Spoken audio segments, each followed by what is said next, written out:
സംസ്ഥാനത്ത് മഴയുടെ ശക്തി കൂടുന്നു. വിദ്യാഭ്യാസ സ്ഥാപനങ്ങൾക്ക് അവധി വല്ലതും ലഭിക്കുമോ? ഇപ്പോൾ ഇതാ ഓണ അവധി പ്രഖ്യാപിച്ചിട്ടുണ്ട്. അതോടുകൂടി തന്നെ ഓണപ്പരീക്ഷ എന്നായിരിക്കും നടക്കുക.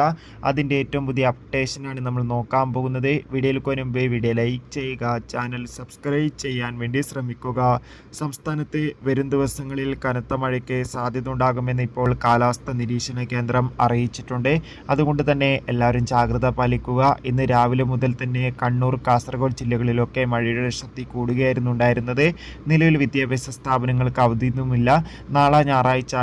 നാളെ തിങ്കളാഴ്ച ദിവസം അവധി ലഭിക്കുമോ ഇല്ലയോ നമുക്ക് രാത്രിയോടെ മനസ്സിലാക്കാൻ വേണ്ടി സാധിക്കുന്നതായിരിക്കും. എന്തായാലും വരും ദിവസങ്ങളിൽ മഴയുടെ ശക്തി കൂടുമെന്നാണ് റിപ്പോർട്ടുകൾ സൂചിപ്പിക്കുന്നത്. ഇപ്പോഴത്തെ ഓണപ്പരീക്ഷ അപ്ഡേഷനും പുറത്തുവന്നിരിക്കുകയാണ്. ഈ വർഷത്തെ ഓണപ്പരീക്ഷ ഈ വരുന്ന ഓഗസ്റ്റ് മാസം 19-ാം തീയതി മുതലായിരിക്കും ആരംഭിക്കുക.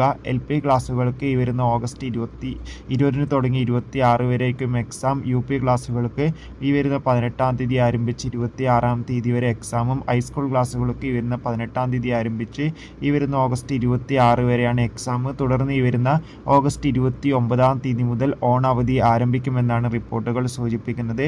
എന്തായാലും എല്ലാവരും ജാഗ്രത പാലിക്കുക. കൂടുതൽ അപ്ഡേഷൻ കിട്ടാൻ വേണ്ടി ചാനൽ ഇപ്പോൾ തന്നെ സബ്സ്ക്രൈബ് ചെയ്യുക. Bye bye.